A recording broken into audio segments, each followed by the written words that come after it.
कांग्रेस ने तुष्टीकरण का जो बीज बोया, वो संविधान निर्माताओं के साथ बहुत बड़ा विश्वासघात है। और ये विश्वासघात मैं बहुत जिम्मेवारी के साथ बोल रहा हूं। Actually, it is clearly a case of contempt of court, violation of constitutions. This is an anti-constitutional and clearly attracting the contempt of court activities. I think this cannot be taken as a lightly.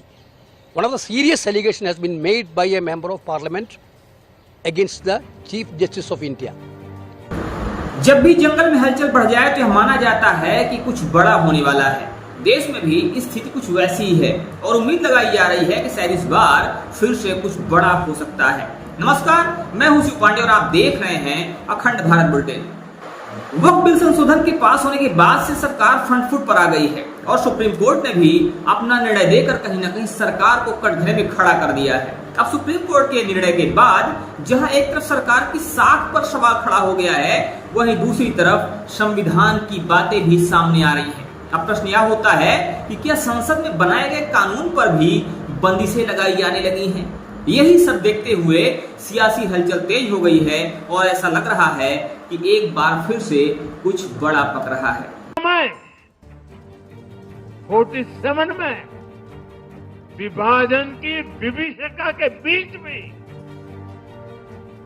Hindu संस्कार और परंपरा को जीते हुए पंथ निरपेक्षता की राह को चुना था। तब देश के महापुरुषों ने संविधान सभा में जो डिबेट की थी, उसमें भी इसके बारे में बहुत विस्तार से चर्चा हुई। लेकिन कांग्रेस के इस परिवार ने झूठे सेक्युलरिज्म के नाम पर उस महान परंपरा को तबाह करके रख दिया है। कांग्रेस ने तुष्टीकरण का जो बीज बोया, वो संविधान निर्माताओं के साथ बहुत बड़ा विश्वासघात है। और ये विश्वासघात मैं बहुत जिम्मेवारी के साथ बोल रहा हूं। संविधान के साथ इस परिवार का विश्वासघात है। दशकों तक कांग्रेस ने देश में यही खेल खेला। कांग्रेस ने तुष्टीकरण के लिए कानून बनाए, सुप्रीम कोर्ट के आदेश तक की परवाह नहीं की। इसका एक उदाहरण वक्फ बोर्ड है।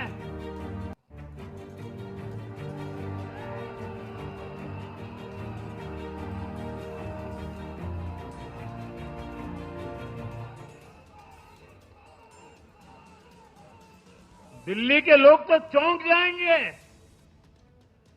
हालात ये थी कि 2014 में इन लोगों ने सरकार से जाते जाते दिल्ली के आसपास की अनेक संपत्तियां वक्फ बोर्ड को सौंप दी थी।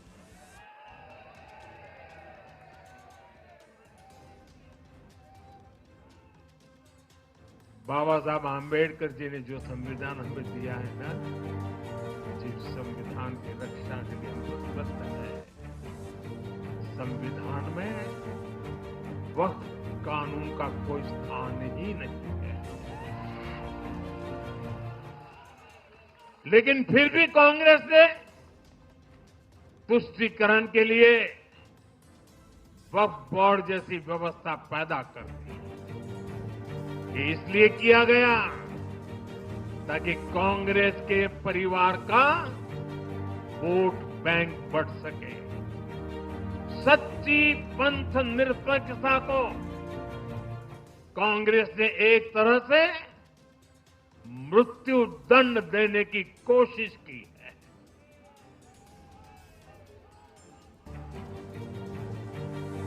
साथियों, कांग्रेस के शाही परिवार की सत्ता भूख इतनी विकृति हो गई है कि उन्होंने सामाजिक न्याय की भावना को भी चूर चूर कर दिया है। एक समय था जब कांग्रेस के नेता इंदिरा जी समेत खुद जात पात के खिलाफ बोलते थे, पब्लिकली लोगों को समझाते थे, एडवर्टाइजमेंट छापते थे। लेकिन आज यही कांग्रेस और कांग्रेस का एक परिवार खुद की सत्ता भूख को शांत करने के लिए जातिवाद का जहर फैला रहा है। इन लोगों ने सामाजिक न्याय का गला घोंट दिया है। साथियों, एक परिवार की सत्ता भूख इतने चरम पर है कि उन्होंने खुद की पार्टी को ही खा लिया है।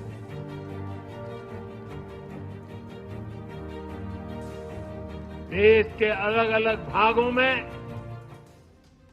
कई पुराने जमाने के कांग्रेस कार्यकर्ता हैं,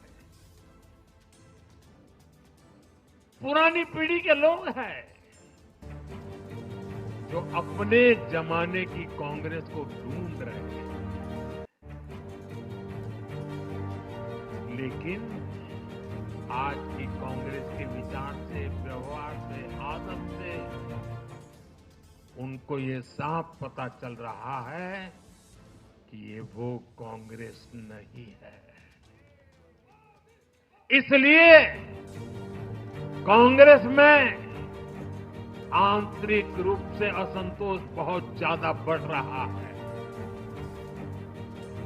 उनकी आरती उतारने वाले भले आज इन खबरों को दबा के रखे, लेकिन भीतर आग बहुत बड़ी है। असंतोष की ज्वाला भड़क चुकी है। सिर्फ एक परिवार के ही लोगों को कांग्रेस चलाने का हक है। सिर्फ वही परिवार काबिल है, दूसरे नाकाबिल हैं। परिवार की सोच ने, इस जीत ने कांग्रेस में एक ऐसा माहौल भी बना दिया कि किसी भी समर्पित कांग्रेस कार्यकर्ता के लिए वहां काम करना मुश्किल हो गया। आप सोचिए, कांग्रेस पार्टी की प्राथमिकता आज सिर्फ और सिर्फ परिवार है। देश की जनता उनकी प्राथमिकता नहीं है। और जिस पार्टी की प्राथमिकता जनता न हो, वो लोकतंत्र के लिए बहुत ही नुकसानदायी हो। साथियों, कांग्रेस का परिवार सत्ता के बिना जी नहीं सकता। चुनाव जीतने के लिए लोग कुछ भी कर सकते हैं। दक्षिण में जाकर उत्तर को गाली देना, उत्तर में जाकर के दक्षिण को गाली देना और विदेश में जाकर देश को गाली देना।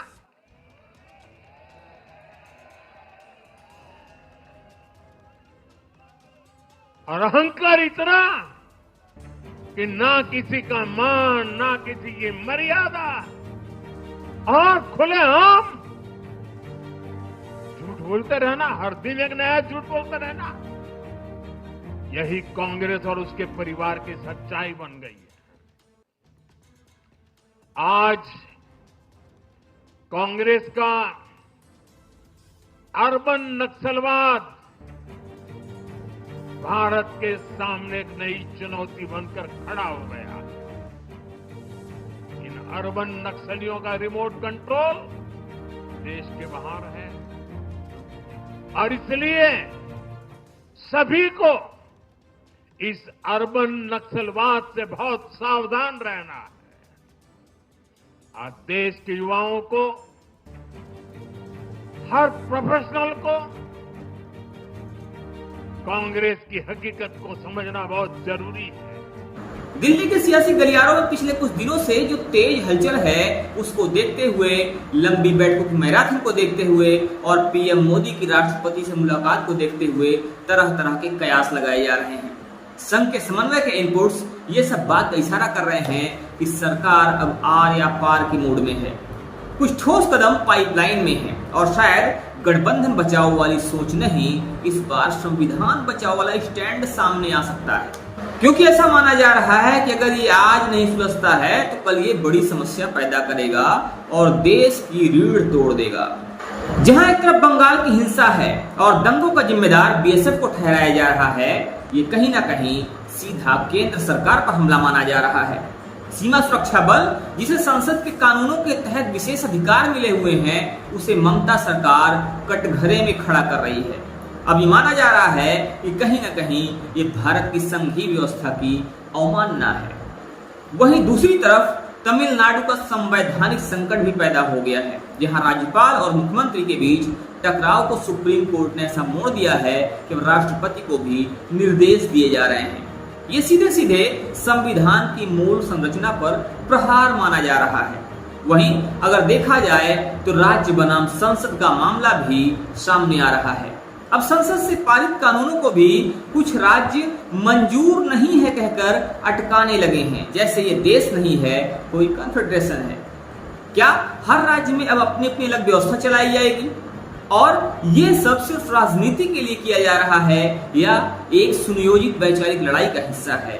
ये भी एक प्रश्न चिन्ह है। राहुल गांधी पहले कह चुके हैं कि हम आरएसएस और इंडियन स्टेट से लड़ रहे हैं। अब तमिलनाडु, बंगाल और केरल जैसे राज्य उस लड़ाई को व्यवहारिक रूप भी देने में लगे हुए हैं। संघ की समन्वयक बैठक से भी ये साफ संकेत मिल रहे हैं कि अब बैकफुट नहीं बल्कि फ्रंट फुट पर आकर लड़ने का समय आ गया है। अगर गठबंधन आड़े आता है तो भी रुकना नहीं है, देश की अखंडता को बचाना है और संविधान की सर्वोच्चता और शासन की मर्यादा को भी बनाए रखना है। संभावनाएं आगे बहुत सारी हैं। संवैधानिक स्पष्टीकरण है या संशोधन है, इस पर भी विचार किए जाने की जरूरत है। राज्यों को चेतावनी या अनुच्छेद 356 जैसी सख्त कार्रवाई की जा सकती है, ये आगे देखने वाली बात होगी, या एक बड़ी राष्ट्रव्यापी बहस की शुरुआत हो सकती है, ये भी आगे एक बड़ा मुद्दा हो सकता है जो सामने आ सकता है। ये जो बैठकें हैं वो सिर्फ बैठकें नहीं है बल्कि तूफान जैसा साबित हो सकता है। अब देखना ये है कि ये आग नीति बनकर शांत होती है या फैसले बनकर भड़कती है। लेकिन इतना तो तय माना जा रहा है कि 2025 के ये समर सिर्फ राजनीति का रूप नहीं लेगा बल्कि वैचारिक क्रांति के रूप में भी सामने आ सकता है। फिलहाल इस पर आपका क्या सोचना है, आप हमें जरूर बताइएगा। बने रहिए हमारे साथ खबरों का अपडेट के लिए और देखते रहिए आपका अपना चैनल अखंड भारत बुलेटिन। जय हिंद, जय भारत।